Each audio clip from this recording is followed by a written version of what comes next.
Hello, have a blessed day everyone. So because our course is social work, so let's first know what is social work profession is. So social work is a helping profession. The primary mission of the social work profession is to enhance human well-being and help meet basic and complex needs of all people, with a particular focus on those who are vulnerable, oppressed, and living in poverty. So we have characteristics and skills of successful social workers that we call empathy, communication organization, critical thinking, active listening, self-care, cultural competence, patient, professional commitment, and advocacy. So when we say empathy, the act of perceiving, understanding, and expressing and response to the emotional state of ideas of another person. Kung baga, ilalagay natin yung ating situation na mga social worker doon sa situation ng ating client upang sa gayon, mas lalo natin silang madama, mas lalo natin silang maunawaan. So, social work is a profession practice mainly uses the following methods while accomplishing its objectives.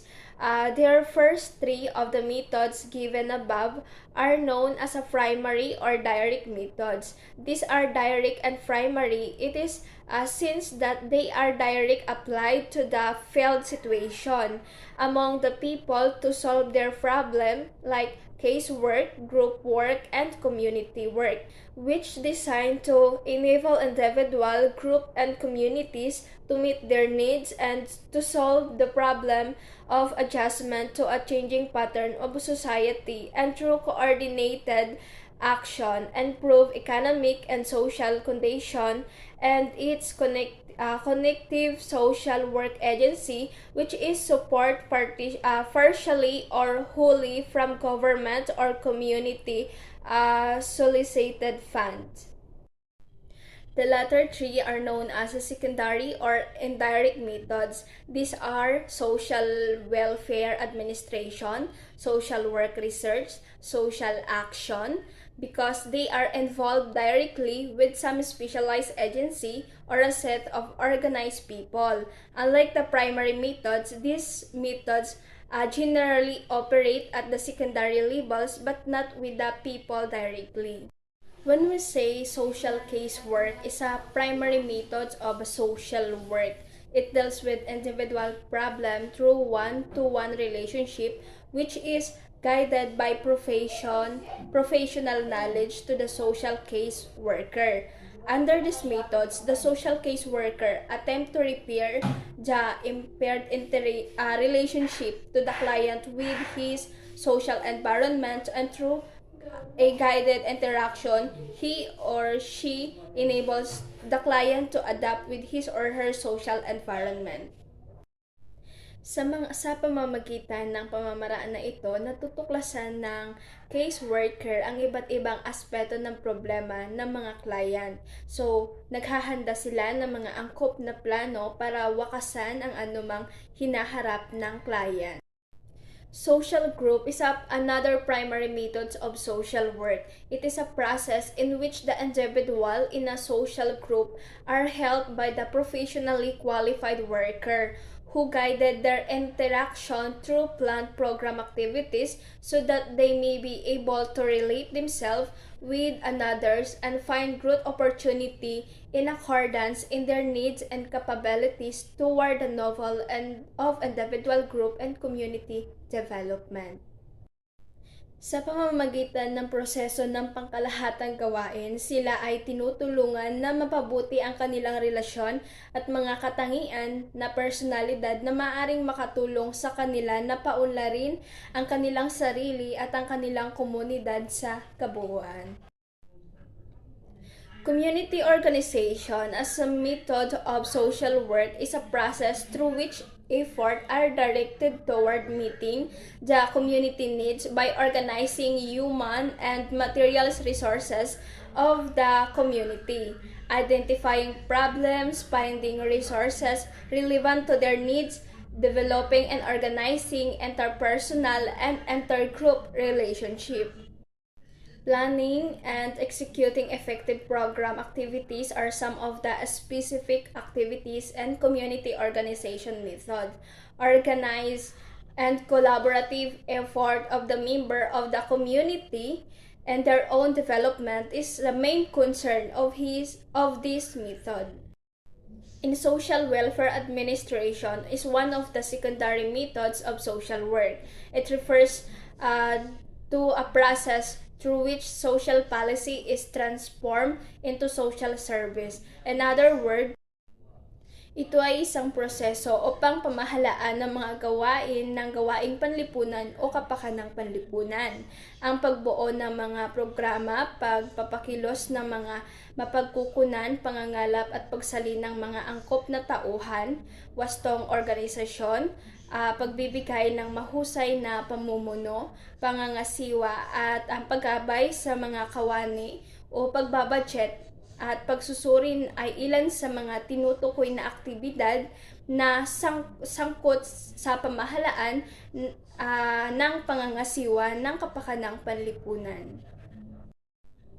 Social work research is another important method of social work. It refers to the systematic and critical inquiry of questions encountered by social work profession in the field of application. Sa pamamagitan ng pamamaraang ito, ang mga pagsisikap ay ginagawa upang mahanap ang mga sagot sa mga umiiral at umuusbong na problema ng gawaing panlipunan upang magamit ang mga ito sa mga praktikal na larangan. Ang pananaliksik sa gawaing panlipunan tulad ng iba pang mga agham panlipunan ay nag-aambag at tumutulong na mas mahusay na pagpaplano at pagpapatupad ng mga programa sa gawaing panlipunan. RA 4373, an act to regulate the practice of social work and operation of social work agencies in the Philippines and other purposes. It contains definition of term, organization of the Board of Examiner for social workers, registration of social work agencies, sundry provision relative to the practice of social work. Article 2 of RA 4373 explaining the organization of the Board of Examiner for social workers. In Section 2, there shall be created a Board of Examiner for social workers composed of a chairman and 4 members who shall be appointed by the President of the Philippines with the consent of the Commission of Appointments from among social workers to recognize standing in the Philippines.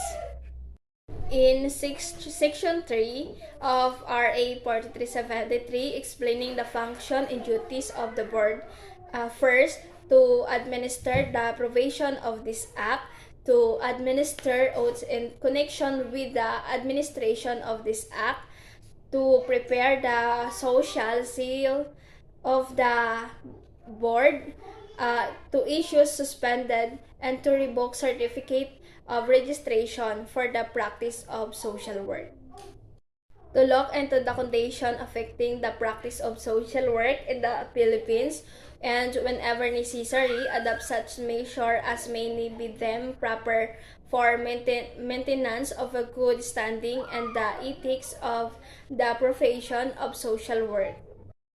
And also, Article 3, Examination and Registration of Social Workers, explained the Section 21, the revocation and suspension and certificates that the board shall also have the power to revoke or suspend the validity of certificate of registration of a social worker. Base sa aking kaalaman na hindi naman agarang marirevoke ang isang license ng isang RSW. Kumbaga, dadaan pa ito sa isang suspension na tinatawag bago ma-revoke ang isang license. Now, let's proceed to the attributes of a profession. In a classic work ni Ernest Greenwald, identified the characteristic of a profession as a body of theory, professional authority, community sanction, a code of ethics, and professional culture.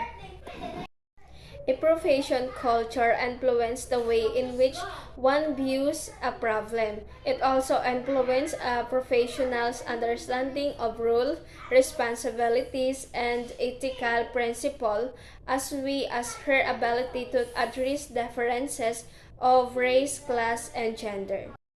Those always of thinking and acting that are shared by members of the same profession develop over time through education, practical experiences, membership in professional organization, and even habit.